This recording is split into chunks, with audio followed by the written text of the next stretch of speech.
Dimanche 9 avril 2023, fidèles téléspectateurs de ORTM2, merci d'être au rendez-vous de l'information dans cette émission consacrée à la revue de l'actualité hebdomadaire appelée JT7. Tout d'abord, le sommaire.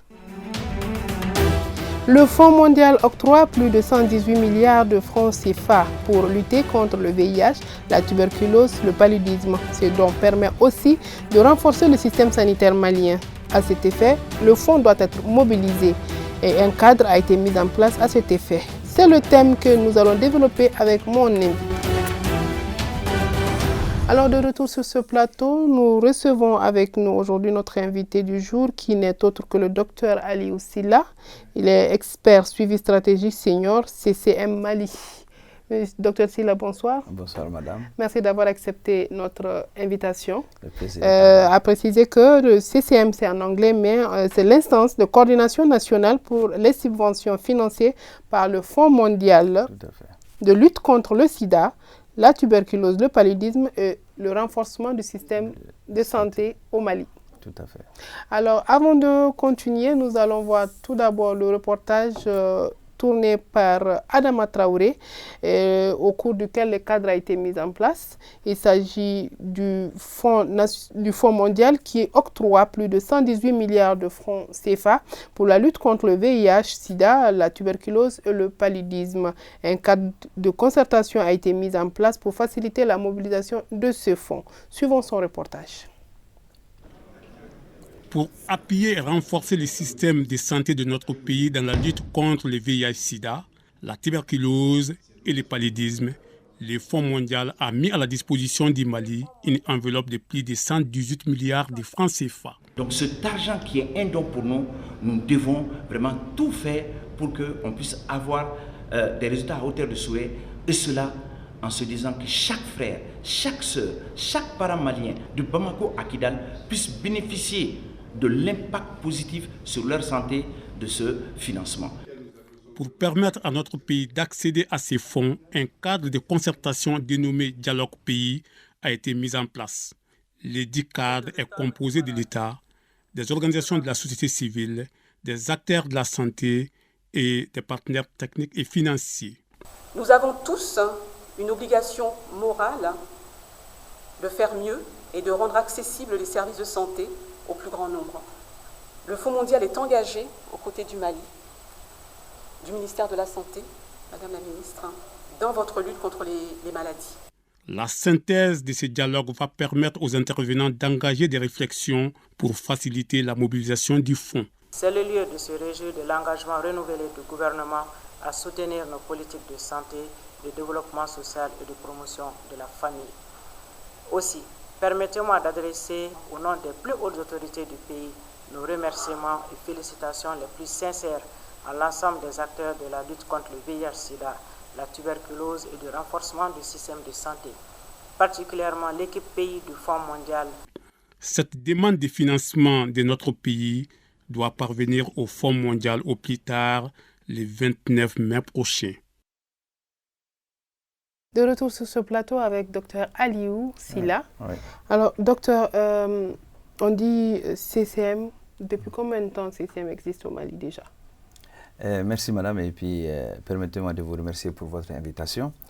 Le CCM, qui est l'instance de coordination nationale pour les activités de lutte contre le sida, tuberculose, paludisme et le renforcement du système de santé du Fonds mondial, a été créé le 19 février 2002 par le ministère de la Santé.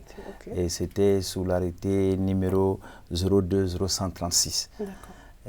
C'est un cadre de concertation, un mécanisme qui voit la participation de tous les acteurs de la société, secteur public, secteur privé, société civile, partenaires techniques et financiers. Voilà, c'est ça le CCM. Ok, le CCM, est-ce que le CCM s'est toujours consacré à ces trois pathologies, tuberculose, VIH, paludisme, et aujourd'hui avec renforcement du système de santé? C'est-à-dire le CCM est l'émanation du Fonds mondial.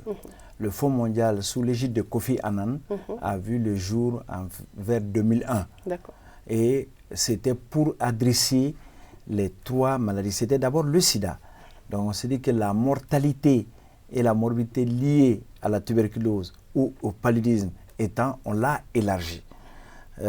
Et donc du coup, ces 3 maladies, l'humanité s'est réunie pour dire qu'il faudrait que chacun puisse apporter sa contribution afin d'éradiquer ces 3 maladies sur la planète. Donc, du coup, les CCM ne se concentrent aujourd'hui que par rapport à la lutte contre le sida, la tuberculose, le paludisme, et en ayant un lien avec le renforcement du système de santé.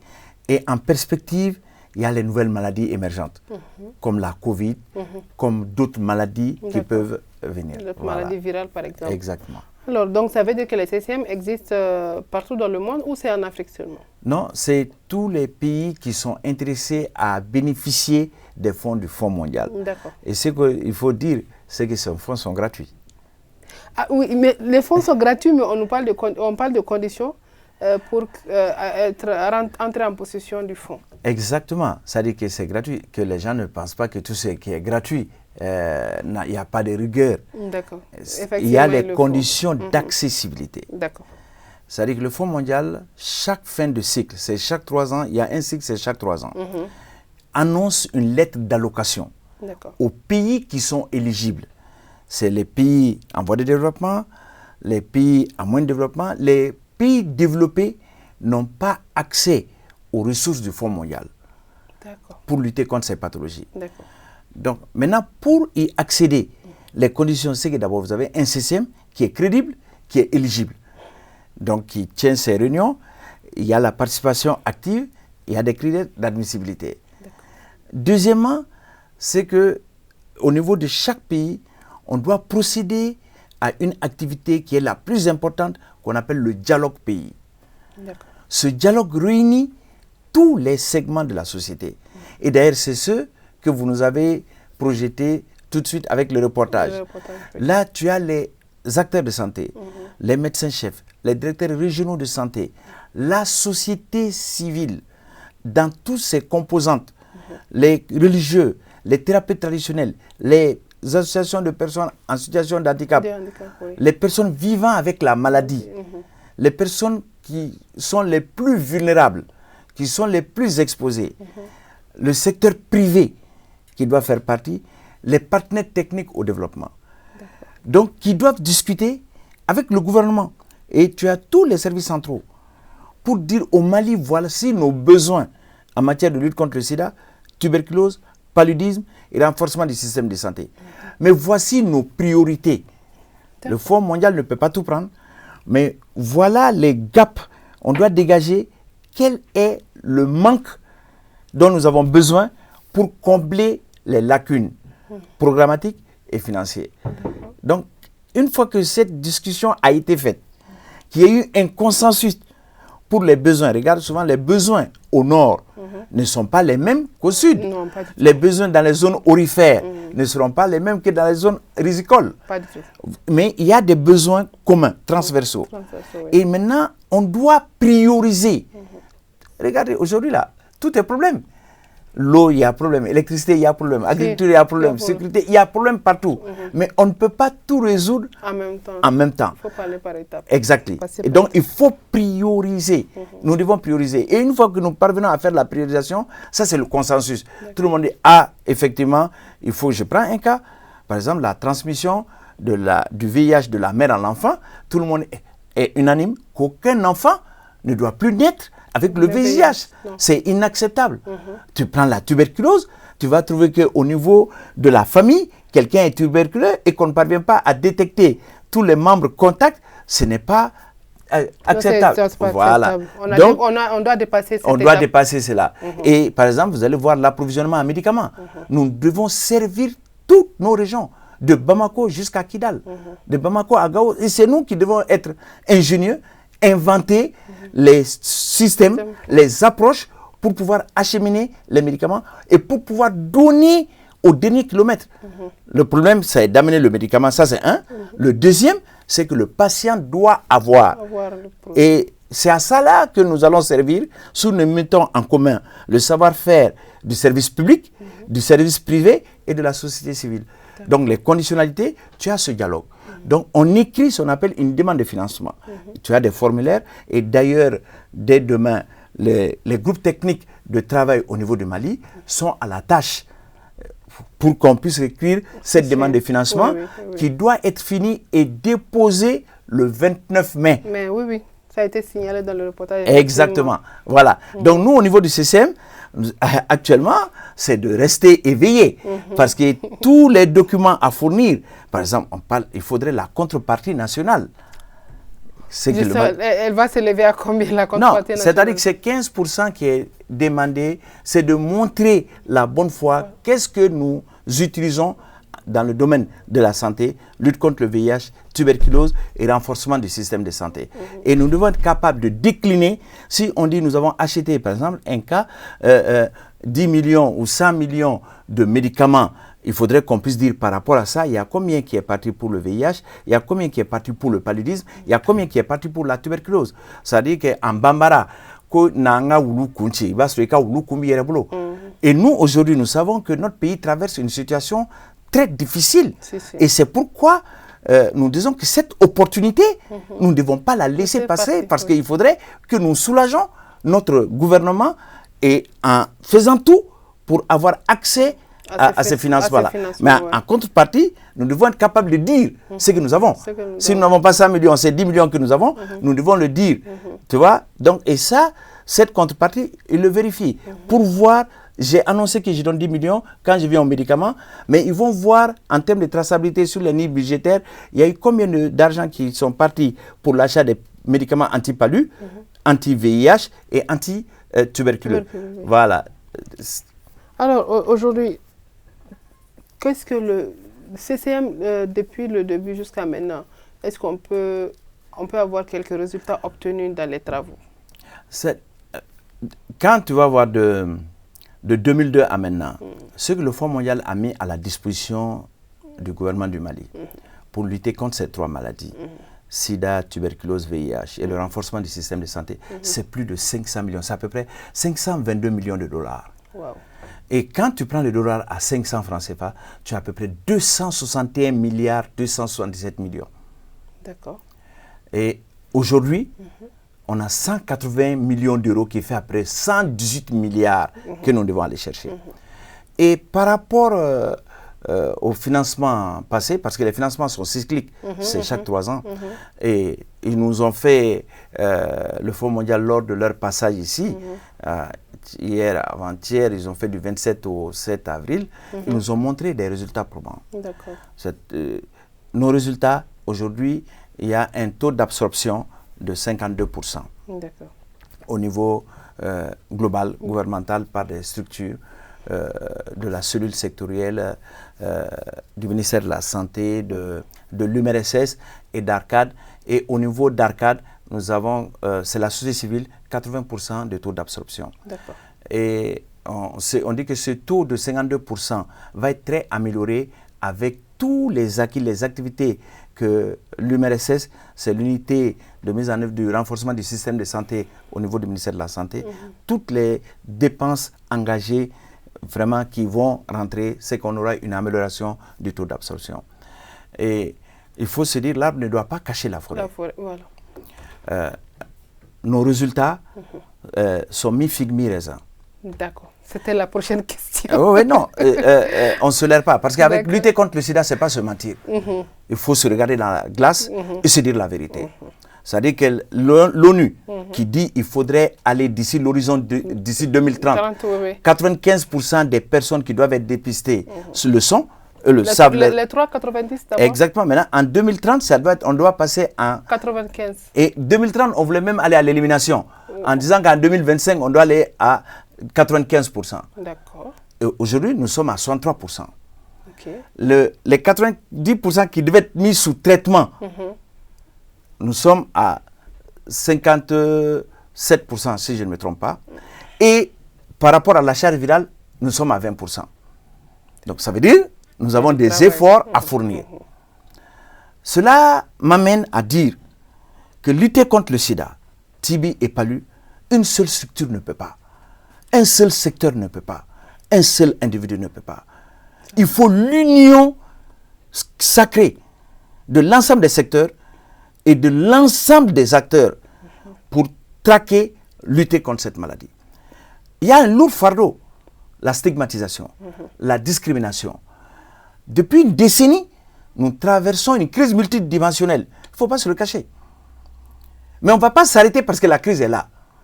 On doit innover. On doit être capable de nous adapter et trouver les voies et moyens dans le contexte de la crise de pouvoir atteindre les personnes qui ont besoin d'être dépistées, d'être mises sous traitement et d'être contrôlées par la maîtrise de leur charge virale. D'accord. Voilà, c'est pourquoi je dis c'est mi-figue, mi-raisin. Quand tu prends les conditions de la crise, oui. Ce n'est pas facile. Oui, la crise a ralenti beaucoup de Exactement. choses, surtout sur le plan sanitaire. Exactement. Oui. Et là, mais je profite aussi, comment cette crise, nous pouvons la transformer en opportunité. Okay. Parce que personne ne le fera à notre place. place. Tout à fait, donc, oui. nous devons, c'est la colère qui doit être maintenue. Nous ne devons pas accepter l'inacceptable. Cet argent, c'est gratuit. Ce n'est pas un prêt. C'est l'opportunité d'utiliser pour renforcer notre système de santé dans la pérennité. C'est de nous permettre de mieux lutter contre le sida, la tuberculose et le paludisme. Oui.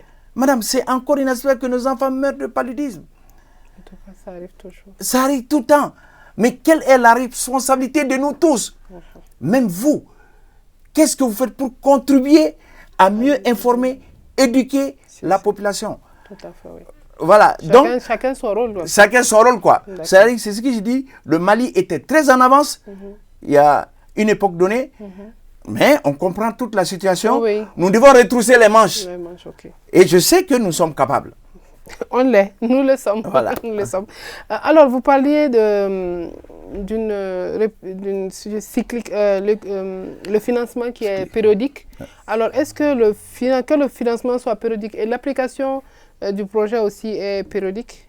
Donc, si le Mali parvient à répondre à tous les critères, donc il faudrait qu'au bout de 3 ans, que le pays puisse présenter d'autres résultats ou est déjà fini avec cette étape? Vous voyez, ça dit depuis 2002, quand il y a eu le lancement du Fonds mondial, et les pays qui ont postulé, qui ont eu accès au financement, le Mali par exemple depuis 2004-2005, nous avons eu le premier financement quand tu vas voir par rapport au VIH. Je prends le cas du sida. Mais depuis, à chaque cycle, le Mali soumissionne et le Mali gagne. D'accord. Je ne sais pas, vous comprenez. C'est sur des programmes, voilà, c'est des programmes sur 3 ans. Même là aussi, on va l'avoir parce que nous sommes des gagneurs. Tu vois, on ne peut pas perdre, on ne doit pas, on ne peut pas, on ne peut pas se permettre. Tu vois, on ne peut pas regarder nos familles, nos populations pendant ces temps qui courent et dire que non, c'est pas possible. Nous avons la capacité intellectuelle, nous avons la capacité morale, parce que nous avons tous dit, souveraineté, intégrité nationale. La première des souverainetés, c'est montrer notre capacité à aller gagner là où tout le monde va. Donc, chaque cycle de renouvellement, c'est ça. Parce que chaque cycle de renouvellement, le Fonds mondial fait un appel au monde entier. Cette année, c'était à Washington, à New York, pour collecter 18 milliards. Et Joe Biden a donné 6 milliards. C'est-à-dire que les États-Unis viennent à concurrence de 30%. Les autres pays ont contribué. Même le Mali contribue dans les autres rounds. En 2019, le Mali a fait une annonce de $500,000. C'est-à-dire chaque pays, en fonction de ce que tu as, tu dois le donner. Oui. Vous voyez? Donc chaque cycle, nous avons des activistes publics, privés, société civile. Nous nous battons pour que les fonds du Fonds mondial soient approvisionnés à hauteur du souhait.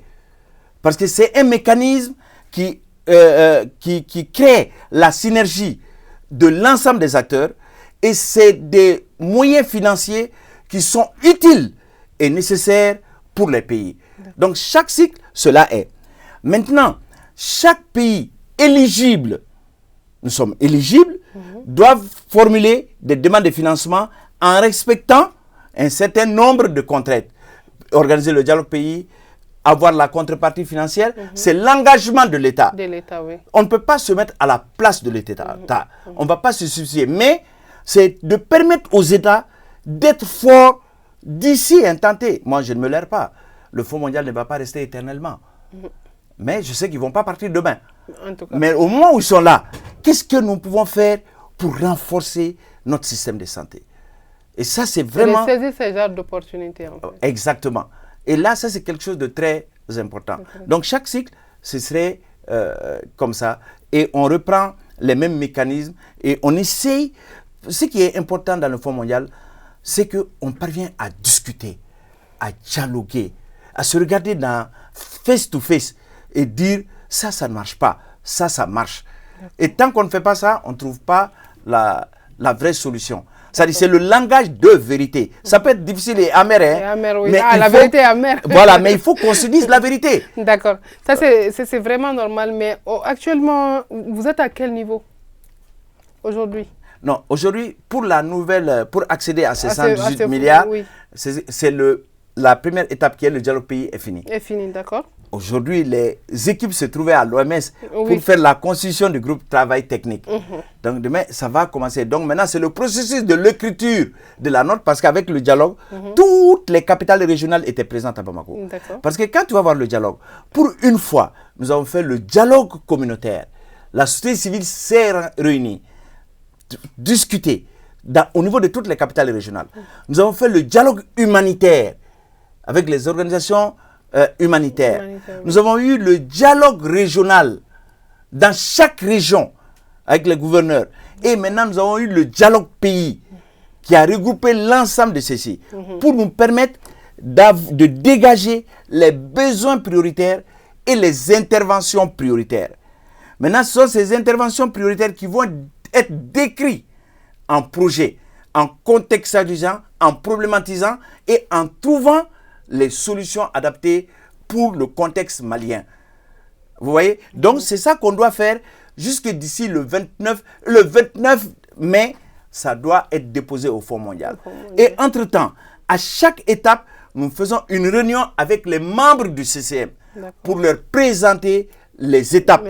Voilà. Et en même temps, nous collectons les informations. Par exemple, la contrepartie, le gouvernement doit nous dire qu'est-ce qu'il va apporter comme contrepartie pour ces 118 milliards. Vous voyez? Et il y a des annexes que nous devons vraiment renseigner. Ok, d'accord. Donc aujourd'hui, vous avez déjà parlé de ce qu'il y a à faire comme l'étape, ce que vous devez faire prochainement. Mais déjà, est-ce que vous avez un message à lancer? Non, le message que moi je lancerai simplement, c'est adressé à tous les membres du groupe technique de travail. C'est une question de pays, quoi, de patriotisme, quoi. Parce que quand tu réunis les gens, c'est la capacité de pouvoir rémunérer ce qu'ils sont en train de faire. Et actuellement, ce n'est pas facile et ce n'est pas évident. Cette phase d'écriture, c'est nous, c'est le pays. Il y a des engagements qui sont pris, mais en attendant que ces engagements soient honorés, que chacun puisse vraiment se donner plus pour qu'on puisse aboutir à un document de qualité. Ça, c'est un. Deuxièmement, à nos autorités de pouvoir dire, minime soit-il, on doit pouvoir démontrer notre bonne foi. Parce que l'écriture de la note, vraiment, c'est le pays qui doit y faire face. Pour le dialogue pays que nous devons mener, nous avons eu l'OMS qui a apporté le soutien, nous avons eu le Fonds mondial qui a apporté le soutien, nous avons eu l'USAID FHI qui a apporté le soutien, nous avons eu l'ONU-SIDA qui a apporté le soutien. Il fallait le faire. Si on n'avait pas ces fonds, on ne va pas faire le dialogue pays. Donc, nous ne serons pas dans les délais. Mais on n'a pas reçu d'argent de la part du gouvernement. On a reçu hier quand même une promesse ferme. Déjà, ça, c'est de l'espoir.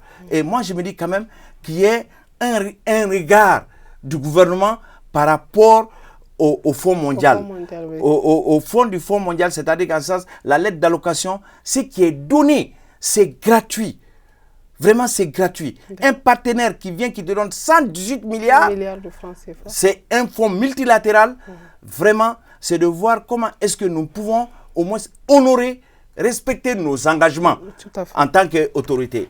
Et moi, je pense que ça, c'est quelque chose de très important. Et le CCM, c'est un mécanisme de coordination. C'est fédérer tous les acteurs. Et nous devons informer la population. C'est-à-dire de Bamako jusqu'à Kidal. On est en train d'aller à l'approche régionale, à la régionalisation de l'approche. L'argent ne doit pas rester à Bamako. On va décentraliser et l'argent aussi doit être décentralisé. Pour que toutes les capitales régionales, pour que tous les districts sanitaires, les structures qui sont là-bas puissent avoir accès à leur financement. Mais, je dis bien mais, avec un système de gestion de risque, des procédures rigoureuses pour une bonne gestion transparente et de redevabilité. Ça, c'est vraiment, dans nos discussions, c'est ce qui sortait. Quand on envoie l'argent aux régions et que la remontée des pièces justificatives, vraiment ne soit pas du tout une difficulté. Tu ne vas pas avoir l'argent et les gens doivent savoir. Le Fonds mondial ne donne pas directement 118 milliards au Mali. Il y a des critères de décaissement. Des décaissements, oui. Voilà. C'est des étapes aussi. C'est des étapes. Donc, il y a cela en termes de gestion de risque. Nous devons être vraiment ces vrais Maliens là, où nos grands-pères, arrière-grands-pères, quand on se souvient, nous devons être des premiers. Le Mali n'a jamais été dernier. Donc, nous devons être des premiers, quoi. Voilà. Donc, on est sûr, le Mali pourra être dans les délais. On sera dans le délai. On est obligé, madame. Nous sommes obligés. Et nous le serons. Ça, j'en doute même pas. Je sais la capacité des Maliens. Un dernier mot pour l'émission? Bon, moi, le dernier mot que je dirais simplement, c'est de vous remercier et de vous demander de nous accompagner, d'informer la population. Aujourd'hui, le médecin n'aura de résultats quand le patient, c'est-à-dire la population, adhère. En faisant quoi? En écoutant, en appliquant les conseils de prévention. Tout à fait. Et ça, c'est important. Les conseils de bien prendre régulièrement ces médicaments. Les conseils de bien faire dormir les enfants sur les moustiquaires imprégnés. Les conseils d'aller faire le dépistage quand il y a le cas de la tuberculose. Et qu'on arrête la stigmatisation, la discrimination. Vous voyez? Le conseil de fréquenter nos structures de santé, du CESCOM jusqu'à l'hôpital, au centre de santé de référence. Notre Maliba, là, notre système de santé sera ce que nous voudrons que cela soit. Tout à fait. Ceux qui ont les moyens vont toujours sortir pour aller se soigner ailleurs. Donc nous qui sommes ici, là, améliorons ce que nous avons. Oui. Et disons ce qui ne va pas. Tout à fait. Et moi, je pense que c'est ça qui est important. Et aux médecins, aux agents de santé, de redoubler la manche. Quand tu fais le sacerdoce d'être médecin, c'est Dieu qui te paye. Tout à fait. Voilà. Donc pour moi, notre pays est en crise. Nous avons des opportunités que chacun montre sa participation pour vraiment combattre cette crise. Et le Mali va sortir encore plus grand, plus fort, uni et solidaire. Que Dieu vous entende. Amen. C'est sur ces belles paroles que prend fin cette édition. Merci à vous de nous avoir suivis. Nous vous donnons rendez-vous dimanche prochain, Inch'Allah. D'ici là, restez en compagnie des programmes de ORTM2. Au revoir.